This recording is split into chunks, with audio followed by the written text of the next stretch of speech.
This is Washington, D.C., and in the files of the Central Bureau, there is a story so strange in its implications that it defies ordinary classification. It is the story of a handful of people who, in the course of one desperate night, held back a wave of panic and pandemonium. It began after sundown, time 7:15, as Flight A Coast Patrol from Travis Field was returning to base, when the nightly Air Force transport pointed north toward Japan via the Great Circle route. While at sea, the Navy and Coast Guard maintained their usual round-the-clock vigil. And from the equator to the Arctic, the radar network swept the skies with eyes that never sleep. Time, 7:19. An unidentified object was picked up 200 miles southwest of Point Barrow, Alaska. 7:27. Unidentified object confirmed at Fairbanks, Alaska. Heading south-southeast, 170 degrees. Height, 75,000 feet.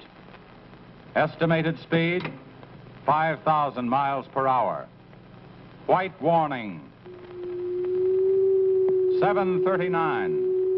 Unidentified object 200 miles due west of Vancouver, British Columbia. Course, 170 degrees. Height, 60,000 feet. Estimated speed, down to 3,600 miles per hour. Yellow warning. 7:54. First interceptor flight airborne. Point of interception, 80 miles due west of San Francisco, California. 7:55. Unidentified object past point of interception. Red warning. 8:11. Morro Bay, California. Height, 50,000 feet. Estimated speed, 2,000 miles per hour. 8:15. Santa Monica, California. Height, 10,000 feet. Speed, 1,200 miles per hour. 8:18. All traces of unidentified object gone. Red warning lifted. By 8:25 at the Los Angeles branch of the Communications Commission, reports of strong interference with radio and television reception began to pour in from the beach area. The monitors went to work immediately. Mobile units were ordered to converge on the vicinity of the disturbance. Pinpoint direction-finding devices began to trace the trouble to its source.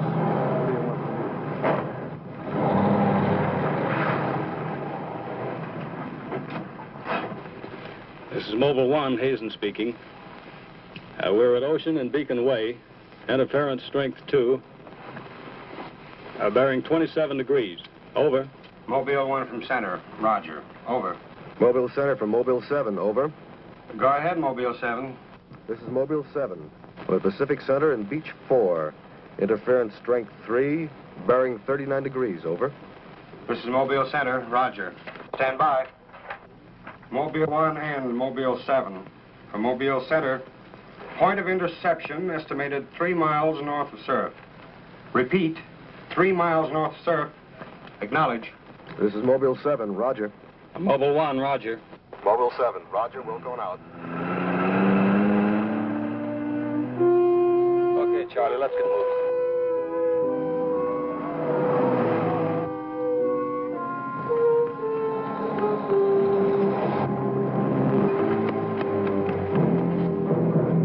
Yes, what is it? Take me to a phone quick. I need an ambulance. What's the matter? My husband and Pete out there in the picnic grounds just above the beach. They've been hurt. Well, this is a communications car. I'll phone it in from here. I'm Mobile 1 to Central, over. Did you make that out, Charlie? Not a word. I'm Mobile 1 to Central. I can't reach you. Repeat. Well, they must be getting us all right. I'm Mobile 1 to Central. Have an ambulance set to beach at surf. Emergency. 2 men hurt. Acknowledge. Roger and out. I'm sure they'll be here soon now. Tell us what happened. Oh, this man, he just kept coming at us. It was awful. Who? I don't know. He was wearing a suit like a diver. Hurry, please. They're hurt. Charlie, you better wait here. I'll go down and take a look.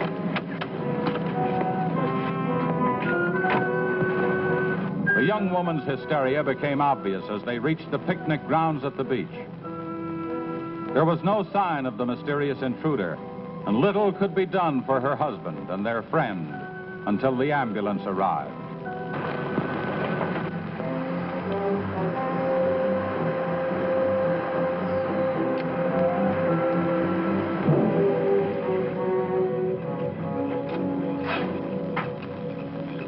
Hi, fellas. How are you doing? We're just taking another reading now. What happened down there? The police took the girl and one of the guys to the station. What about the other one? Well, he's on the way to the morgue. That was her husband.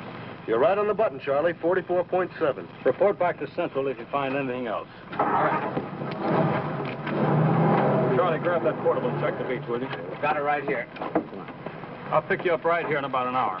Where are you going? Police asked me to drop by the station and sign a report. I'll see you later. If you don't, you know where to look for the body.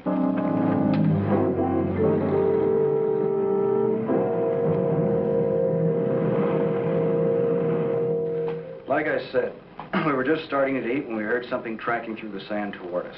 I looked up and couldn't see anything. Then Betty screamed. At what? I thought you couldn't see anything. At first we couldn't. Then this guy started toward us. What kind of a guy? How should I know? He was wearing some kind of a helmet over his head. He could have been a deep-sea diver or anything. All right. After you saw this diver, what happened? Well, we jumped up. Ed, that was Betty's husband, yelled at him to stop, but he just kept coming. I never saw anything like it. He didn't say anything. He just kept moving in. And then you say he attacked you. Well, we didn't give him a chance. Ed grabbed a piece of wood and took a swing at him. That didn't stop him. He caught the end. That's all I remember. Just because a man's taking a walk is no reason to slug him. Besides, you don't look like a guy who frightens so easy. How would you feel if somebody with a crazy helmet with pipes sticking out of it came at you in the dark? And look, I know this sounds crazy, but there wasn't any head in that helmet. No head. No head at all. It's the truth. I think you need some coffee. I don't want anything.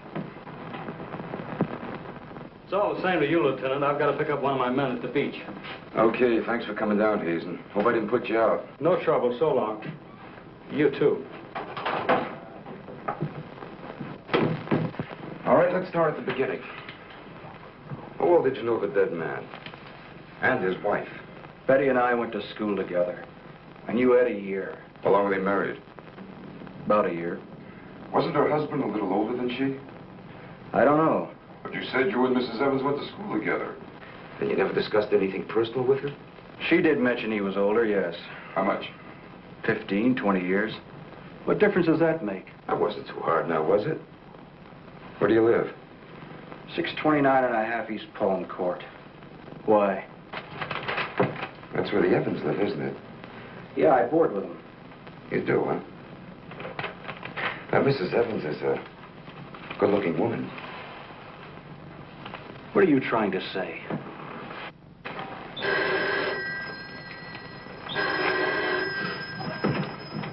Lieutenant Bowers. Where? Yeah, I got it. I'll leave right away. Bit on a murder. Near the beach. Keep an eye on this guy until I get back. What do you do? You'll stay right where you are. At least until Mrs. Evans feels well enough to talk. What do you want from her? Oh, I just want to see if your story checks with hers. After all, you went to school together, remember?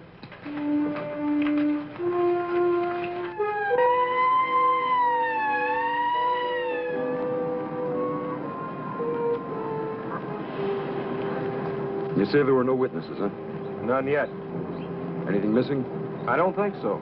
The cash register wasn't touched. Get a breakdown of the inventory as soon as you can. What about fingerprints? The boys are working on them now.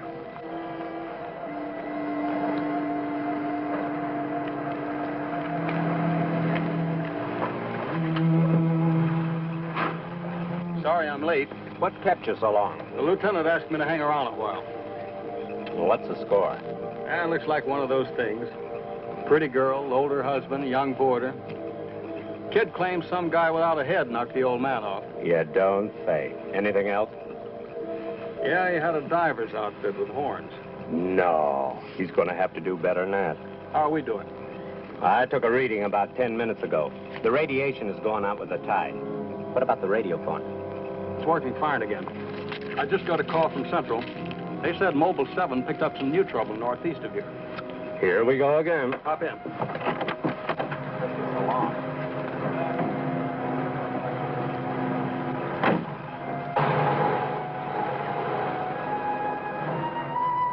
Who reported this murder? There he is there. He lives next door. His name's George Nelson. Hey, Mr. Nelson. Yes, sir. Come here, will you? I'm Lieutenant Bowers, homicide. You found this body? That's right. He must have just locked up for the night when this happened. How do you know that? Well, he usually does around this time. What were you doing here? I was sitting home watching the fights on TV, and all of a sudden the thing started acting up. What has that got to do with it? Well, you don't know the set. You know, it wouldn't work at all when I came home to supper. Then all of a sudden it cleared up fine. So I thought, well, I'll get set to look at the fights again, and all of a sudden out it goes again. So I thought maybe the battery station down here was overcharging the circuit, and so I came down to take a look, that's all. Hey, don't you ever quit work? What's up this time? Another murder? What are you doing here, Hazen? Same as before. Still trying to track down that signal interference. Say, does that stuff work on TV, too? Well, it has been for hours. What'd I tell you? What's the matter? Seems there's something on the blink. Well, at least we know we're on the right track. How'd you make out with that boarder? He's still sticking to his story. The guy had no head. Well, I'll be seeing you. So long. Right. Come on, Charlie.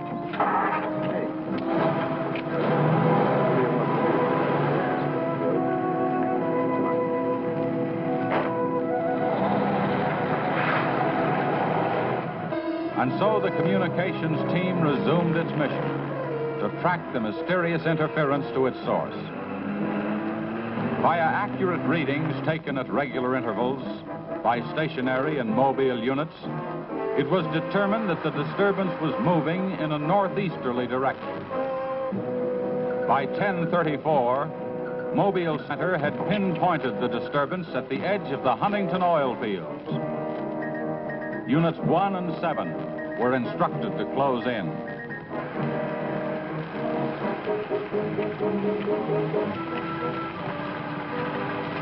Hey, Charlie, do you see what I see? Yeah, the oil field. Let's hope our trouble's burning up. Well, there's only one way to find out.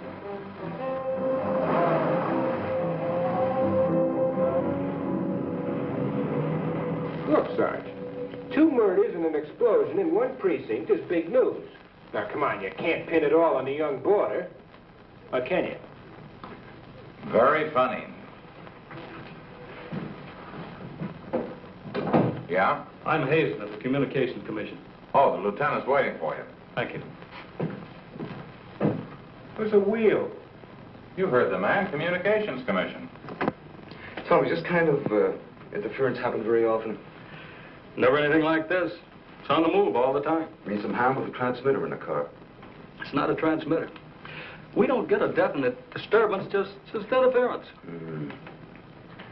Then you have no idea of what it is, huh? Not yet. How are you making out? Not so good. You were here when I questioned that boy about the murder at the beach. Did you get anything more out of it? Yeah. Come on with me. You might want to see this.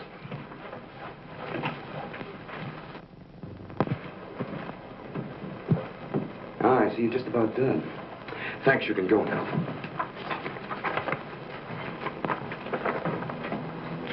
Are you sure this is what the man looks like? What do you say, Betty? Well, just about, only I think the tubes were a little lower down. And you still insist there was no head inside the helmet? I'm positive there wasn't. What about you? Well, it was dark. I couldn't swear to it. Thanks, that'll be all. You mean we can go now? Yeah, for the time being. Just stick close to home. I may want to see you again tomorrow. We'll be there. Come on, Betty. Kind of changed your mind about those two, haven't you? Yeah, I guess I have. Hey, Lou, bring in the old man, will you? Don't tell me you believe this story about this whatever it is. I know it sounds as phony as it ever did. But, oh, sit down, will you please? You're the watchman at the Huntington oil fields? Oh, yes, sir. I've been with the company for over 22 years, sir. Yeah. Will you tell Mr. Hazen here exactly what happened? Well, sir, like I said before, I was just closing the gate for the night when I saw this fella coming up. I was never so scared in my life. Yes, go on. Well, it wasn't the man so much as the suit he was wearing. Well, he wouldn't stop when I hollered at him. He just pushed his way right in through the gate and walked right up to the tank. Now, you carry a gun? Did you try to stop him? Well, he was much too close to the tank. I was afraid to shoot. So I thought I might call for help. And just as I got to the shack, the tank blew up. Oh, you should see the sight. Yeah, sir, can you give us a description of this man? How would you say he was dressed? Well, sir, like I said before, he wore a sort of pliers, not outfit, with a helmet attached to it. How tall was he? Oh, he was a giant of a man. And he had tubes sticking out of that thing, that helmet he wore. Can you tell us what his face looked like? Well, sir, though he got pretty close to me, I could swear the man had no face. Now, if you saw this man again, would you recognize him? I mean by his outfit. Oh, I'll never forget that sight if I live to be 100, sir. Would you say this is the man? Wait, sure, that's him. Thank you very much. You may go now. All right, sir. Thank you. Well, Hazen, what do you say now? Beats me. The descriptions check all right. This could be some kind of flying suit. High altitude equipment. Yeah, that's what I've been thinking. Well, how do you explain that stuff about the missing head? No, we can discount that. These people were frightened. It was night. Nobody really took a close look at it. I guess you're right. But whoever he is, that outfit doesn't look like one of ours. Of course, he could have been dropped by parachute. You mean sabotage? We're checking. I think we better wire a report to Washington and see what they say. Oh, you can use our teletype. I'll tip off the LA police to be on the lookout for something unusual. Hey, wait a minute. What about the press? Oh, I don't think they know too much now. We better keep it that way for a while at least, till we find out whether our friend is still around here. Well, if he is, I think we can find him for you. My hunch is that he's carrying something around that's causing all this disturbance, whether he knows it or not.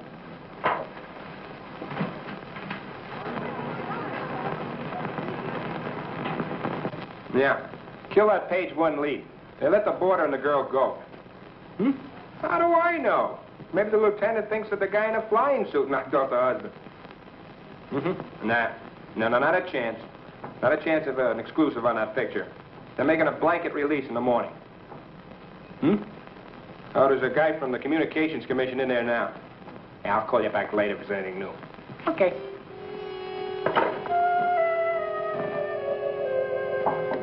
Come in. Sorry to interrupt you, Lieutenant. Yeah, what is it, Jim? There's a teletype cam for you. Oh, thanks, Jim. We're waiting for it. That was fast. Well, here's our answer. Looks like they never sleep in Washington. Says to contact a Major Andrews, care of Dr. Wyatt, director of the Griffith Institute. Hey, it's kind of late. Maybe I'll give him a call. While you're at it, I'll go out the car and check in with Central. Okay.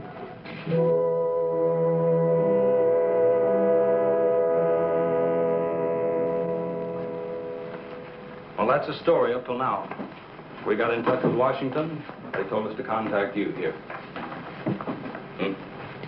Very interesting. What do you think, Doctor? When I see something like this, I understand why you gentlemen might have thought sabotage was involved. Lieutenant, are you sure there were no traces of this saboteur, this X-man, found after the explosion in the oil field? Fire department went over every inch of the area. Didn't come up with a thing. Well, then there's a strong possibility that he might have perished in the explosion itself. I doubt that. We're pretty well convinced this man is carrying something that's responsible for all the signal interference. According to the last report I got, there was a definite disturbance about 3 miles east of the oil fields, sometime after the explosion. Well, then if he's alive, you should be able to keep an accurate check of his whereabouts. Not that easy. As a matter of fact, we lost contact about 3/4 of an hour ago. Maybe he realized you were trailing him and got rid of whatever he had that was causing the disturbance. In that case, there's nothing much my department can do to help you. And I guess it's up to us. Unless you have some suggestions. Well, let me think out loud for a minute. It might just be that what we've been talking about so far, and this phantom, as we'll call him, ties in with what the doctor and I have been discussing. That is very possible. I don't know whether you know it or not, but somewhere around 7:30 this evening, our radar networks picked up an unidentified object off Point Barrow, Alaska. They traced it clear down to Santa Monica before they lost it. Santa Monica? That's where we first picked up our radio interference. Yeah, right at the scene of the murder. Well, then, if all these things tally up, we've got some idea of how our man got here. You mean that he came in some plane? In that case, somebody would have seen it land and take off again. Or did it crash? No. No, we don't think it was a plane. No rocket or jet that has been built so far can attain the speeds of 5,000 miles an hour, particularly for such a great distance. And maybe we're on the wrong track altogether. Couldn't your unidentified object have been a meteor? They travel at a terrific speed. Yes, fast enough for most of them to burn themselves out the moment they hit the Earth's atmosphere. And did it occur to you that meteors are not very likely to travel horizontally, all the way from the North Pole to California?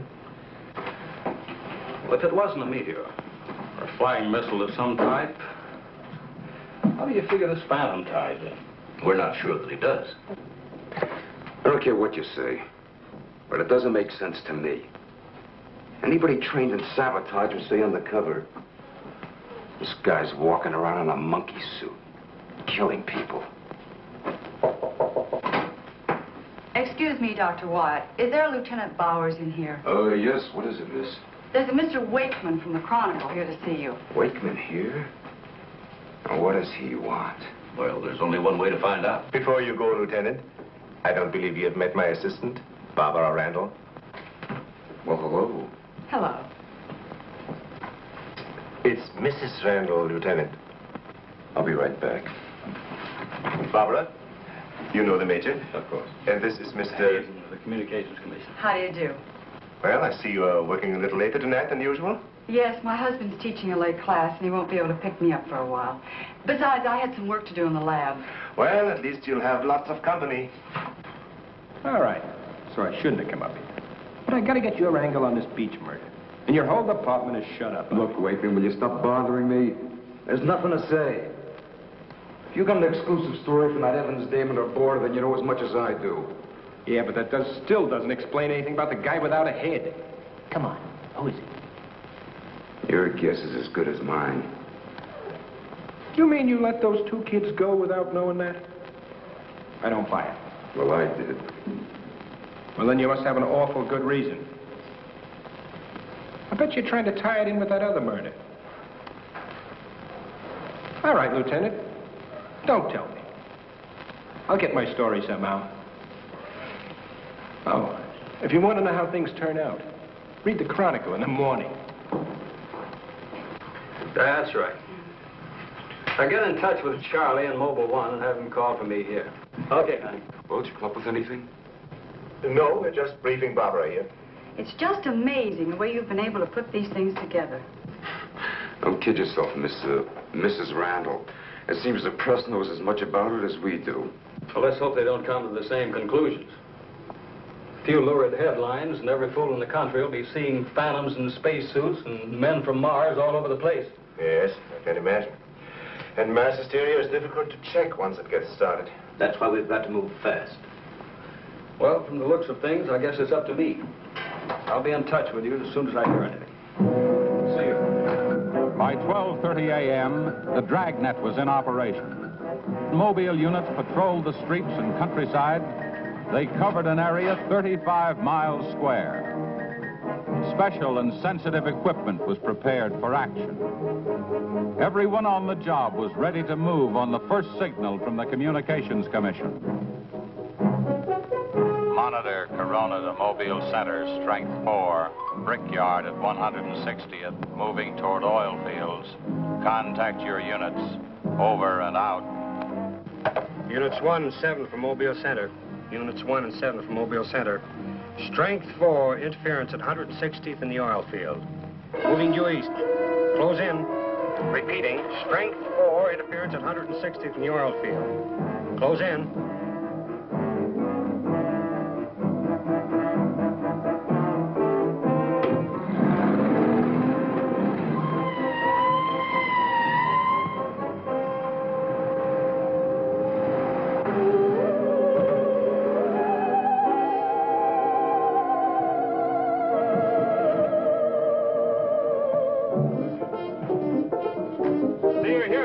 just got here, trying to set this up. What gives, Hazen? It's in this area, all right. I thought the Geiger counter. Thank you, Doctor. Why don't walk over those oil fields? Well, it doesn't register as far as the oil field. I think we'll do better if we split up, man. Right, Lieutenant. You two go that way. Lieutenant, out here. Vince. Joe, you follow him. Come on, Doctor. And you? Oh, forget it.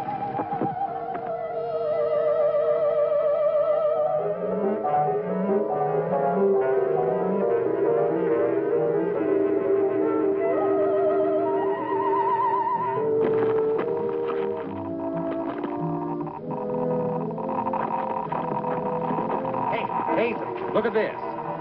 Yeah, points this way. Hey, Joe. Joe.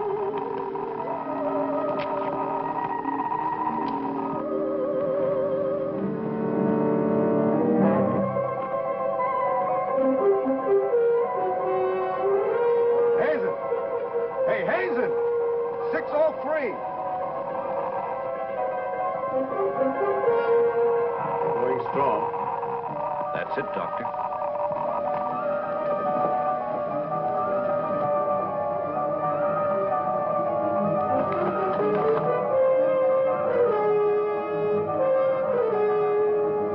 It's leading this way. Come on.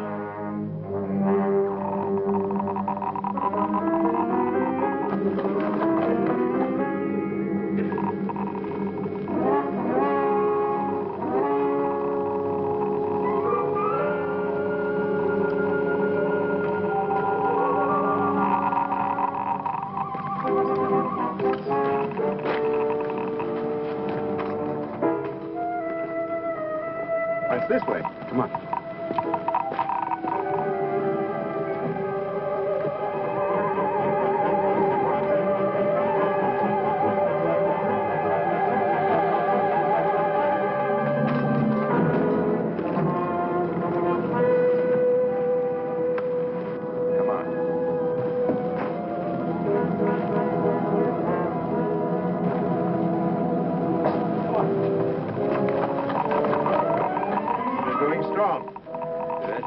That's right.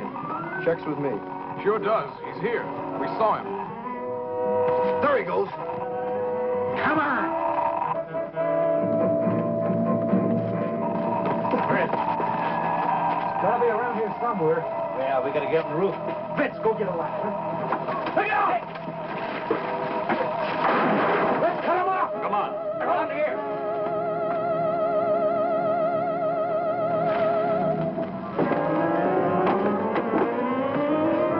Anybody see him? There he is.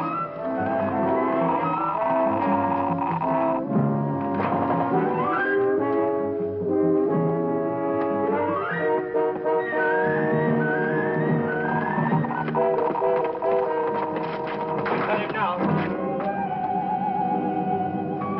We'll give you 10 seconds to come out of there, starting now.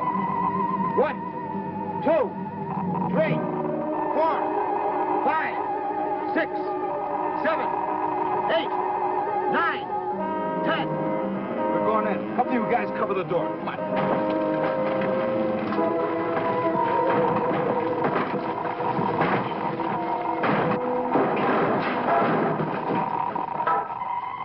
Why, there's nobody in here. Possible. We saw him come in. Maybe he went out of the window. We won't get very far. Don't touch anything till we check for fingerprints. Oh, Doctor, over here. He left his suit and his helmet. Hey, let's spread that thing out so I can get a good shot of it. Keep away, you fool. What's the matter? For your information, that's a Geiger counter, and it says hands off. I think you'd better wait outside. I just have a job to do. So do we. And I'm afraid ours will have to come first. There's no radiation from the helmet. But look at this.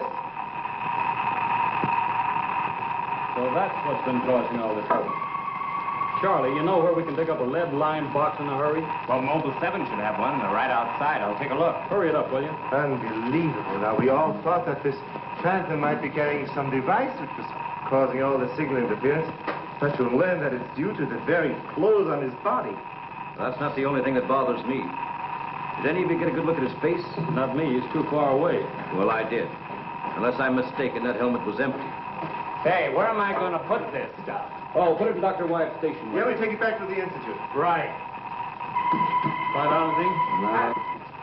No, that's all right. You can handle that.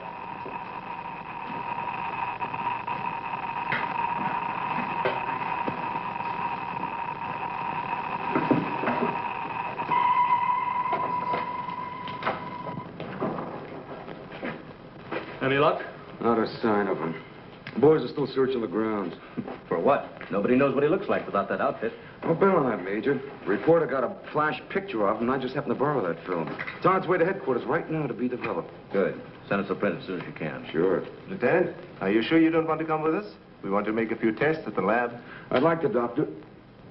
Would you know the situation? I gotta get that guy. Let me know how you make out, will you? Yeah, we'll do that, sure.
We were just on our way home when we saw you drive in. Good evening, Barbara. Hello, Bill. I see we got here just in time. Anything new? Lots of excitement, but that's all. Major, you know Barbara's husband? Oh, of course. How are you? How are you? Yeah, it's a nice-looking dog you've got there. What's his name? His name? Venus. Say, Bill, I hate to ask this, but something important has come up, and I wonder, can we borrow Barbara for about an hour or so? I suppose so. Of course. Darling, why don't you go and do the shopping? Here's the list. The market's open all evening. I may as well. See you later, darling. I'll take the dog and tie her up. Thank you, Bill. Good night. Good night. I'll give you a hand with it. Oh, thanks, Doc. Easy now. Look out for your fingers. All right. Look out now. Don't drop it. Venus, come back here! Venus, come back here!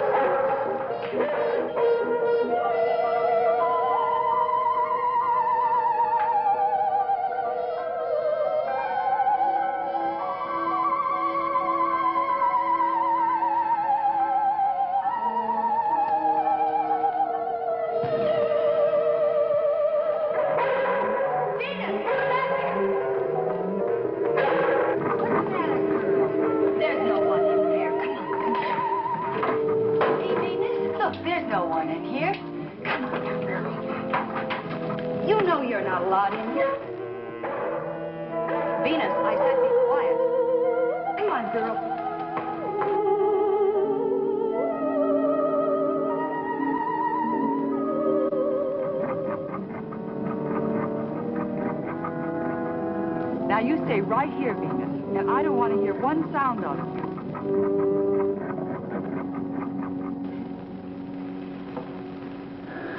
You were right, Doctor. There are no fingerprints anywhere. What's all this? Hey, don't touch anything. You better put some gloves on. Our friend, Mr. X, left this suit at the oil refinery. You mean you were that close to him and you didn't catch him? I'm afraid so. That's up to the police now. Hand me those shears. I want to cut off this material to work with it.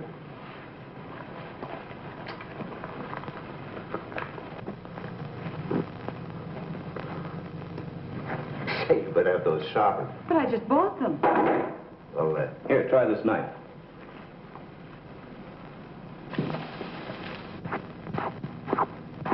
that still won't cut. Let me try.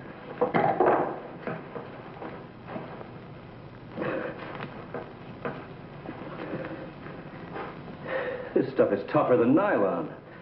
Why don't I try it over a Bunsen burner?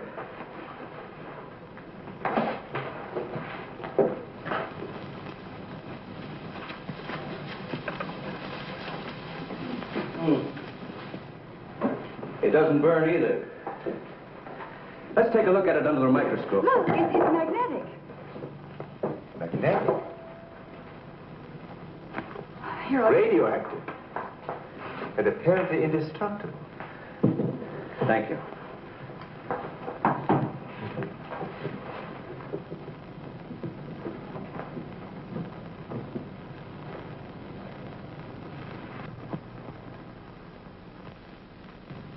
What's the matter? You tell me. Take a look at that weed.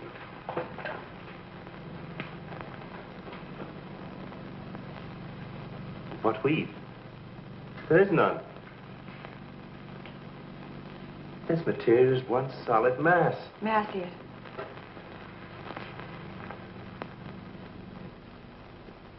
Why, you're right. It must be some sort of plastic. No. I'd say it's a metallic substance of some kind. Well, I've seen a lot of interesting alloys, but never anything like this. Let's try an acid test. All right. Go ahead. Careful now. We'll only take a drop or two. It repels acids like a raincoat repels water. Why, there's no reaction.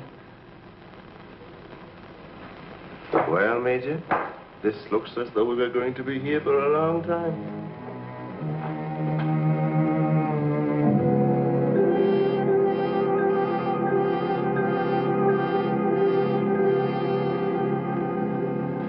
Now we have it.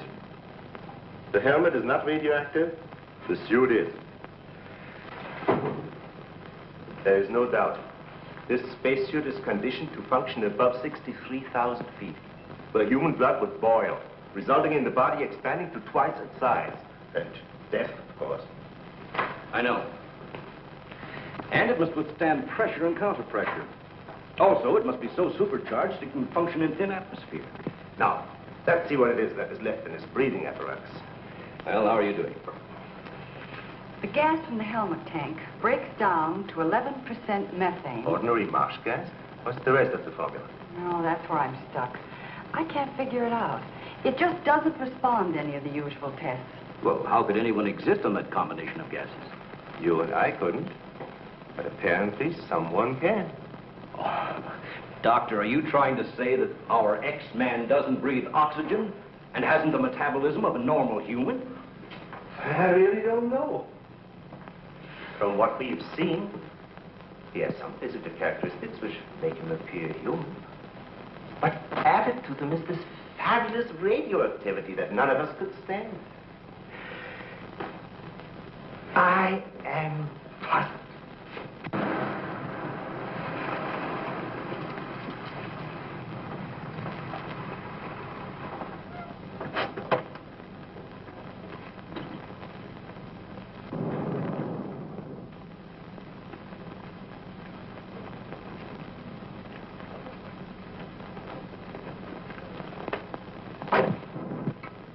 I think the answer lies right here in this helmet. Obviously, he needs it to survive. Otherwise, he wouldn't have risked wearing it where he was sure to be recognized. As it is, he only took it off when he was cornered. But if what you say is true, how can he exist without it now? Let me put it this way. It's like a patient in an iron lung. Sometimes one can be removed for hours at a time without any ill effects. Exactly. And I think the same principle applies here. And that means sooner or later, he has to get his breathing apparatus back or die. I don't understand. Well, I've got an idea.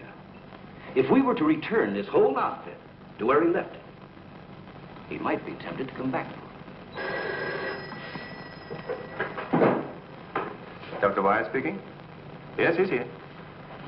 No, thank you. Hello, Major. Still at it, huh? Mm-hmm. No, we haven't got a thing, no. The picture? Yeah, hold on. He says the picture the reporter took of our man didn't come out. I was afraid of something like that. The radioactivity must have burned the emulsion. Hello. No. No, we didn't find any fingerprints at all in his clothes. Did you find any? Oh, too bad. Hello? Will you wait there, please? We don't know what to make of this either. Have you heard from the communication boys yet? Well, let's hope they turn up with something. Major, excuse me. Hold on a second. Yes? It's Mr. Wakeman of the Chronicle. He insists upon seeing you. He does? Where is he? I told him to wait in the lobby. Good. Hello? And it's our friend from the press is here.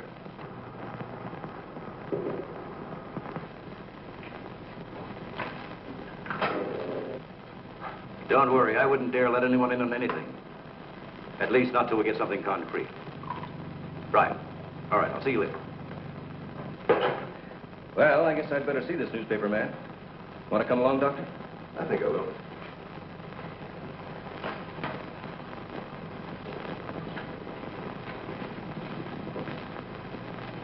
Oh, hello. Remember me? Certainly, yes. Nice lot of gadgets you got here. We think so. What's on your mind? Well, I was wondering if you might let me take a couple of pictures of that suit you brought up here. I'm sorry, we can't do that. Oh.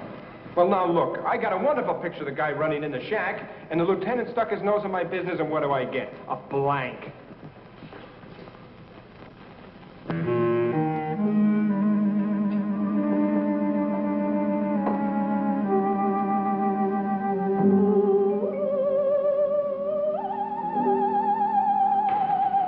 Is that you, Doctor?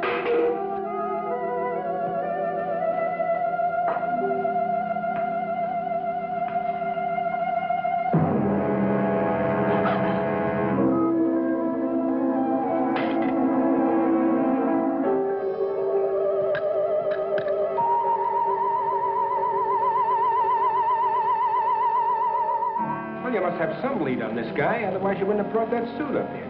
Well, let's just say we were curious.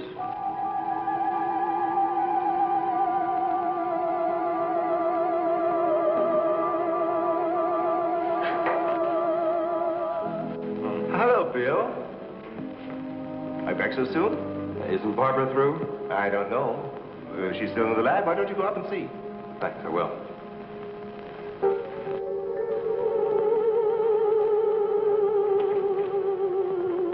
Barbara?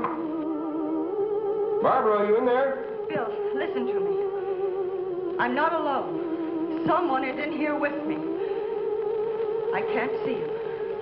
He locked the door and has the key. I'll break the door down. No, Bill, don't, please. You better get help. You mean I've come all the way up here for nothing? I'm afraid so. Good night. Yes. Good night, Mr. Wakeman. Good night.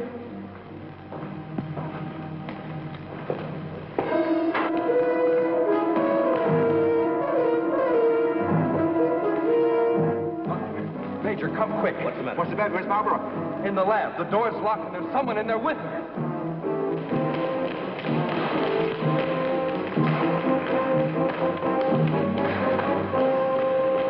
I thought you said the door was locked. It was. She's gone. Oh, cover the main entrance. That's the only way anybody could leave. I will. Well, in that case, we would have seen her on our way up. Well, then she must still be in the building. We'd better split up. I'll take the roof. Barbara! Barbara! Barbara! Barbara!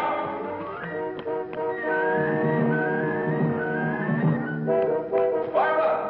Barbara! Where are you? Barbara!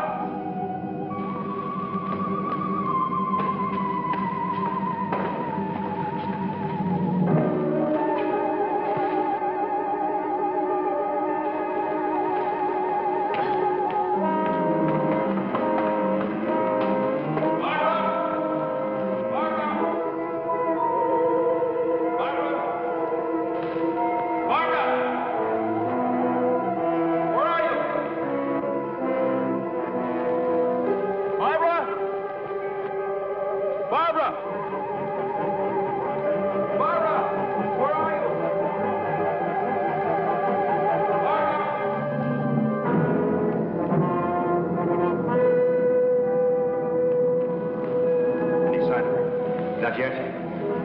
She must be around here someplace. Now, you stay here. Watch the main entrance. And I'll check the basement. All right.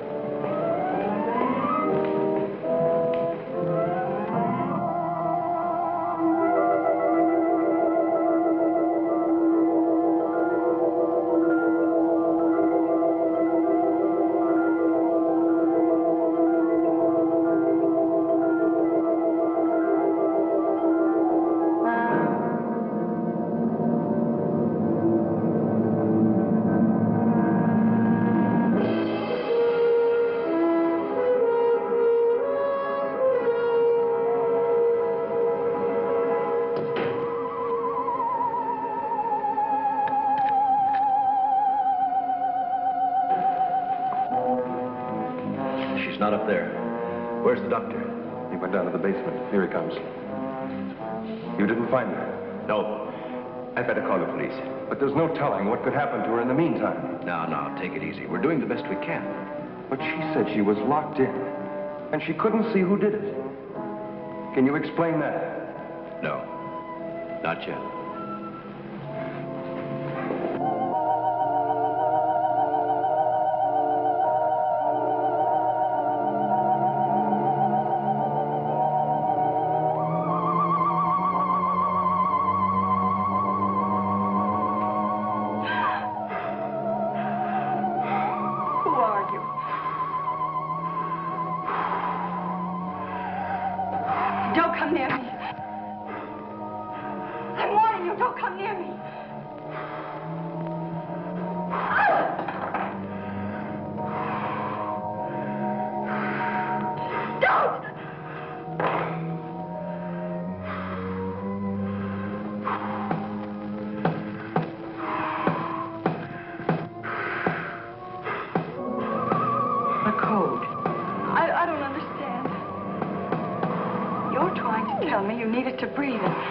Much left in the tank. 1, 1, 2, 1, 1, 2, 3.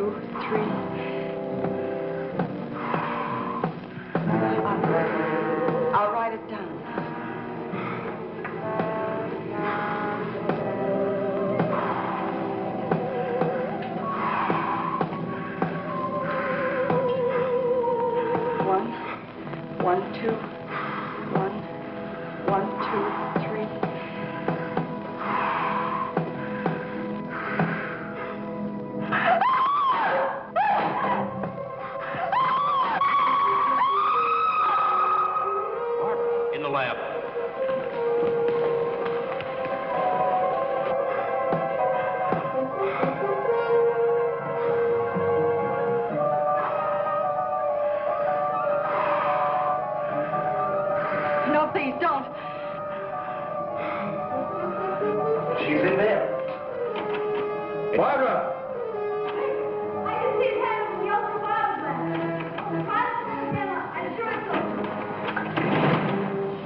I didn't know what to do. Come here, quick!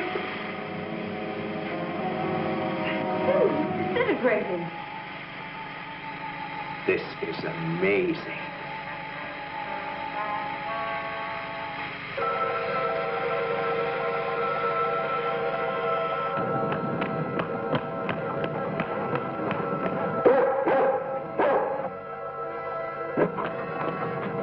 Now, quiet down, Venus, quiet down.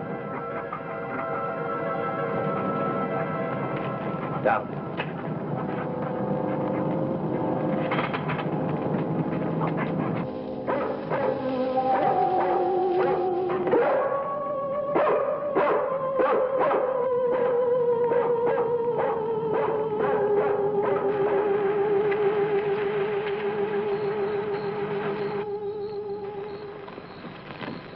Mobile Center from Mobile 1, come in, please. This is Mobile Center. Go ahead. Get hold of Major Andrews or Dr. Wyatt at the Institute. I want to talk to either one of them. I will do. Stand by, Mobile 1. Dr. Wyatt speaking. Oh, yes, Mr. Hazen. Yes, we're still at it. Lots and lots of excitement, but nothing definite yet. Have you anything to say? The trouble seems to be just about gone. We get a flash in the direction of the observatory once in a while, but I figure that's because of the outfit you're testing. Yes. Lieutenant Bowers ought to be here any minute. Of course. How long will it take you to get up here? Good. See you then.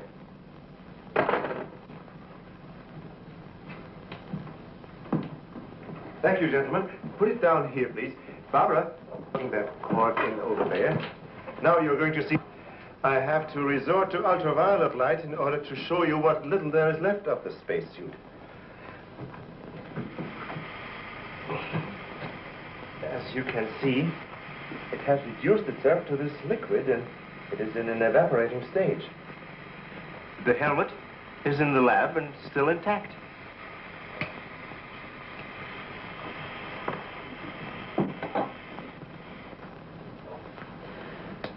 This is amazing. All the radiation in this suit would be fatal to a normal human being wearing it. Of course. And furthermore, our respiratory system could never simulate gases such as we have found in that breathing device. Well, then we have to assume our so-called X-Man carried his own atmosphere with him. Excuse me.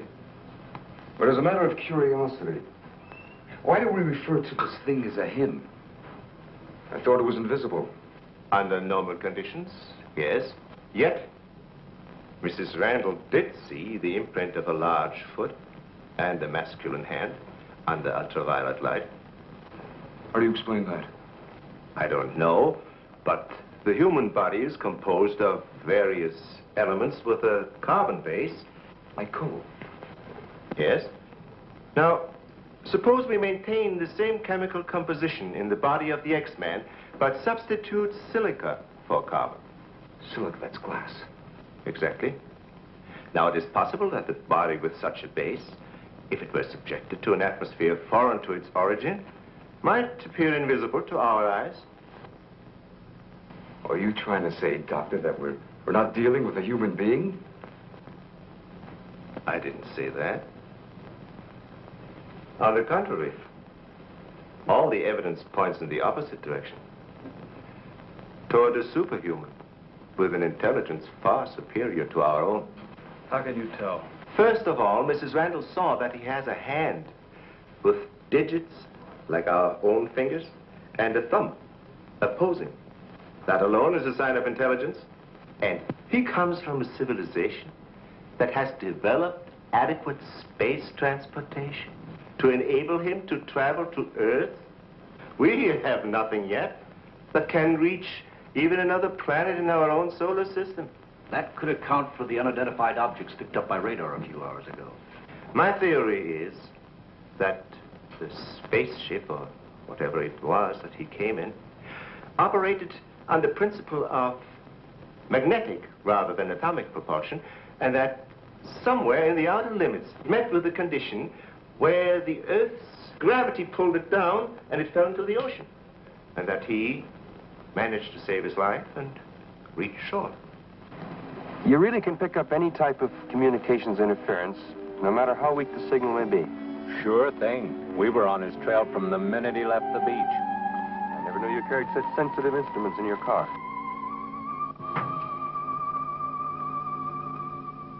What you told us is very interesting, Doctor. But I've got to make an official report to headquarters. Are you willing to be quoted that the criminal we're after is a creature from another world? All I can say is, we know that our Earth is not the only planet capable of sustaining life in one form or another. You can quote that. All I've got to go by is some footprints in a hand. That isn't much. No fingerprints, no description, no nothing. And we're after a killer. Has it occurred to you that our X-Man has no apparent motivation for his acts, and might therefore not be an intentional criminal at all? You have a point there. Hey, wait a minute. Come to think of it, the young boarder we suspected, he did say that the girl's husband threw the first punch. So? So that could have been enough to provoke the strange creature. And the same could have happened at the second murder. Sure. But what about the fire in the oil fields? Evidently, our man sensed the presence of some gases, which he thought might be utilized in his breathing apparatus. Yeah, that could account for his presence at the oil refineries, where something went wrong, causing the explosion. Too bad he got wise to us and took off his uniform, or we'd have been able to catch up with him by now.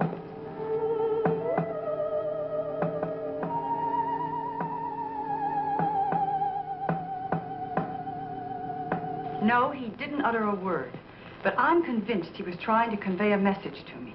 He kept tapping out a code. I wrote it down.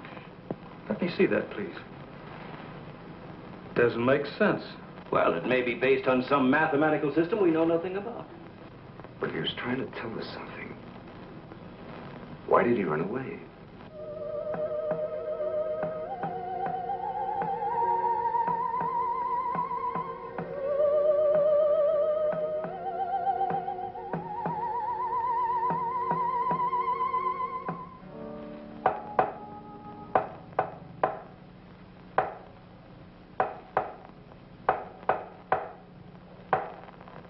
What do you think of that?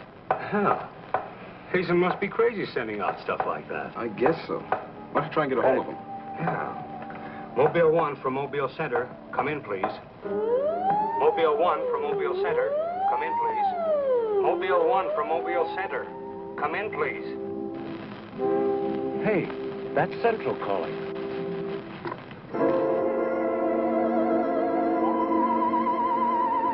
You better stay here by the car. I'll go tell Hazen. Yes, Colonel Powell. Of course, I'll mail you a complete report first thing in the morning. Yes, sir, thank you. Oh, and I'm awfully sorry to disturb you so late at night. Right, good night, sir. He's around here, this invisible guy. He was in the car. How do you know? I was talking to Randall outside when I heard Central calling. Before I could get over to answer, I saw the door open and shut by itself. He's desperate. For all we know, he could be trying to send a distress signal to his home base, wherever that is. Well, let's hope he doesn't get through. We've got enough problems with just one of those guys. Well, at least we know he's surrounded the vicinity, and it's obvious what keeps him around. Of course. He's got to come back for what little gas there is left in his helmet.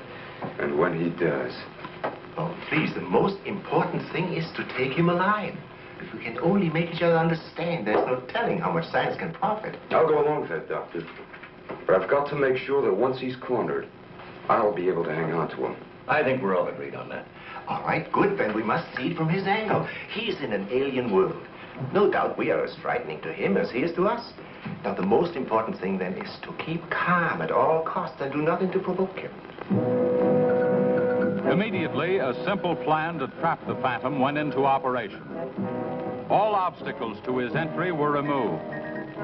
To erase any possible suspicion, the doors were left unguarded, and inconspicuous electric eye equipment was set up.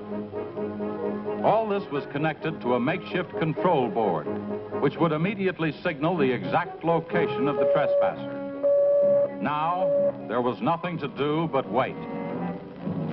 The one road leading to the Institute was blocked off to make certain no outsider would upset the plans or interfere in any way. What's the big idea? Sorry, nobody's allowed through here. Who says so? Lieutenant Bauer's orders. Oh, is he up there? He might be. Well, you get word to him that Joe Wakeman of the Chronicle is here. Sorry, Bud, I can't leave. Oh, what about them over there? Hey, you over there. Me? Yeah. Aren't you the guy from the communications outfit? Didn't I see you down at the oil fields a couple hours ago? What of it? You got anything to do with this? Well, you'll have to ask Lieutenant Bowers about that. How can I if he won't see me? That's a good question.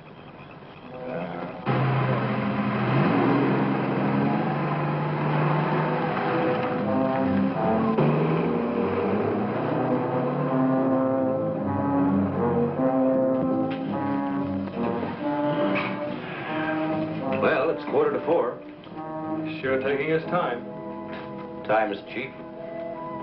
Yeah, well, how long can you sit on the edge of your chair like this? All year if we have to. I only hope this mechanism works.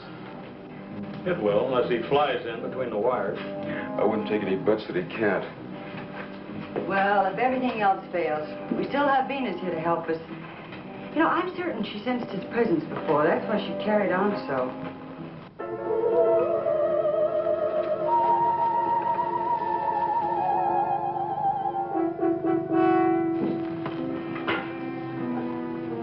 What's the matter, Lieutenant? Is this thing getting you? Oh, no. I'm just thinking about public reaction to all this. I'll give something to the press by morning.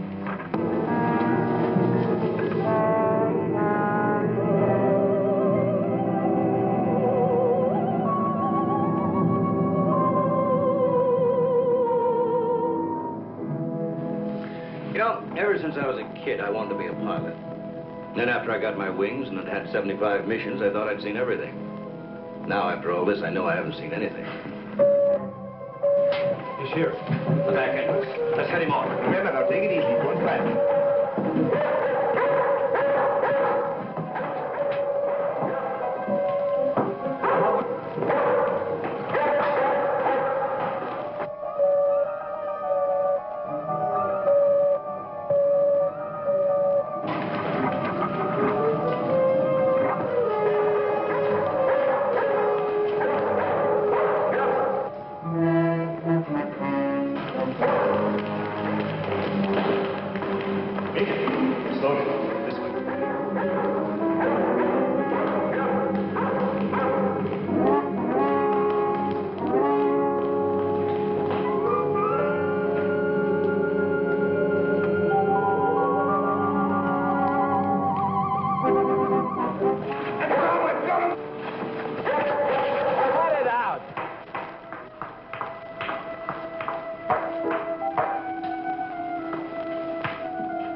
Trying to do? Well, it's the reporter. Yeah, it sure is. What's going on around here? You guys crazy?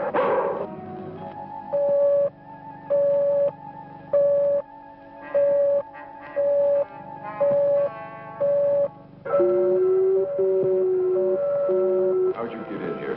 Oh, that don't make any difference. Come on, what's up? What's going on?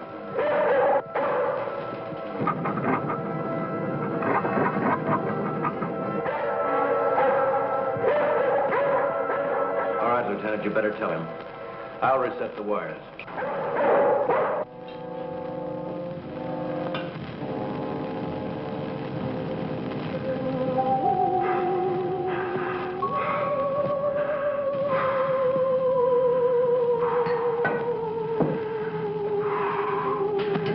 Don't be afraid. We want you to live. Don't you understand? Can't you speak? Can't you say something? Anything in any language?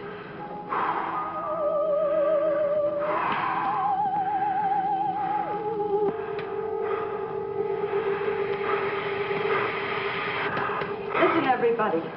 He's in the lab with me now. He's in the lab with me now. Venus, be quiet.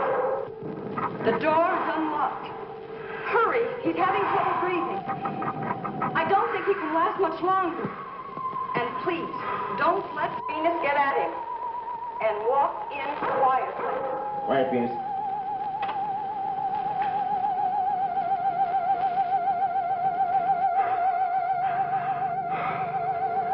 It's unbelievable.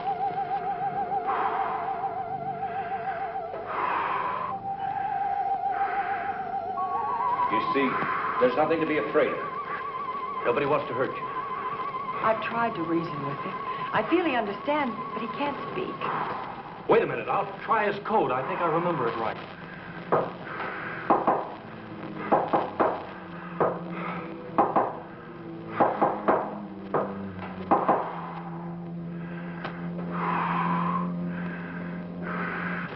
Better plug in the ultraviolet light.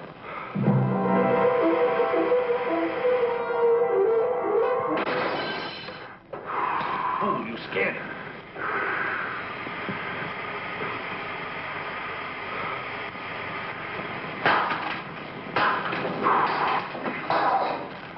Look, there goes Venus.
go up the ladder. Take this.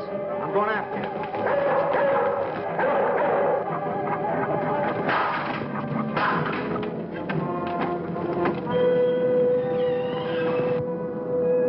The door.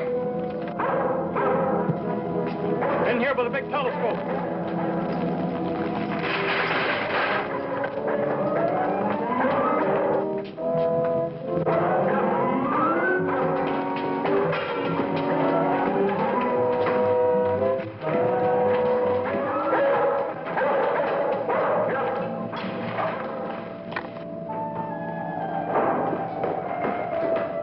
Close the dome.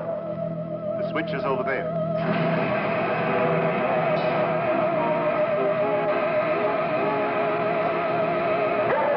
Smoke sensor something. Quiet, Venus.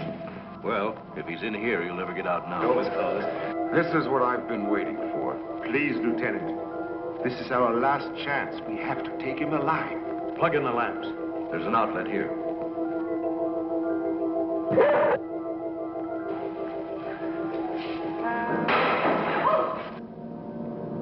He must be up there.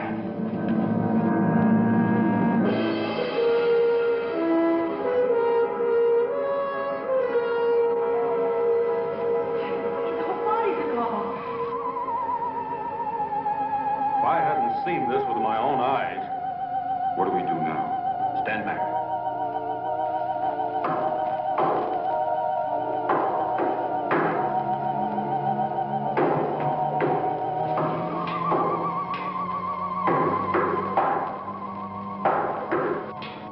Amazing. His coat again. Look. He's trying to speak, but no sound is coming out of his mouth. Look at Venus. She acts as though she hears him. Yes. Dog can hear sounds that we can. His voice must be beyond the range of the human ear. Maybe he's screaming. He's suffocating. The glow, it's almost gone.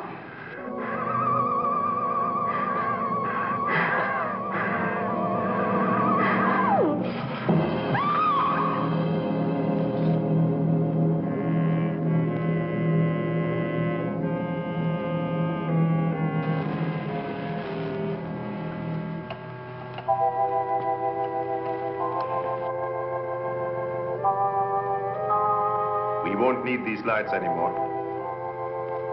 In death, he has become visible as a normal body.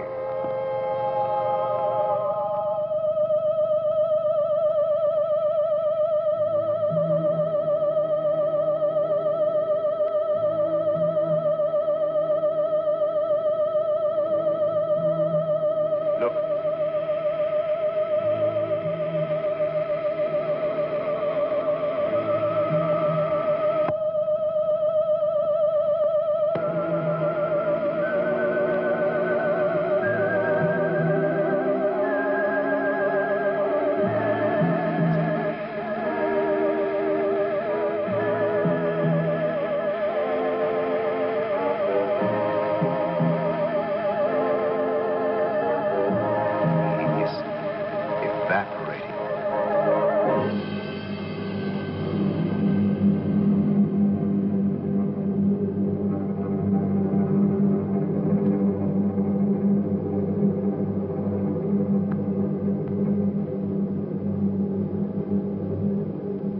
So he came here, wherever from, and right before our eyes, his body went through the final phases of life.